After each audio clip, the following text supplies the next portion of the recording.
కొన్ని రోజులు సంతోషం ఉంటే కొన్ని రోజులు సంతోషం లేదు, కొన్ని రోజులు ఆరోగ్యం ఉంటే కొన్ని రోజులు ఆరోగ్యం లేదు. ఎందుకో తెలియదండి, అప్పటికప్పుడే గొడవలు రేజ్ అయిపోతాయి. ఎందుకో తెలియదండి, అప్పటికప్పుడే సమస్యలు రేజ్ అవుతాయి.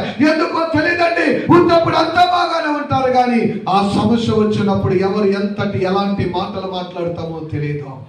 ఎందుకు మాట్లాడతామో తెలియదు, ఎందుకు వస్తాయో తెలియదు. చిన్నంతరం లేదు, పెద్దంతరం లేదు.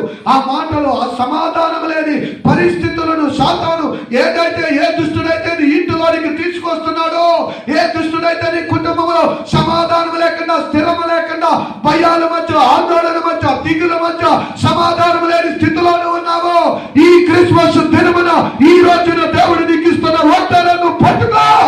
ఆయన అంటున్న మాట ఏంటో తెలుసా? ఈ రోజు నుంచి నేను నీకు సమాధానమును స్థిరపరచబోతూ ఉన్నాను. తప్పకుండా కొట్టి ప్రభుత్వం సమాధానం కావాలన్న వారు మా ఇంటిలో సమాధానం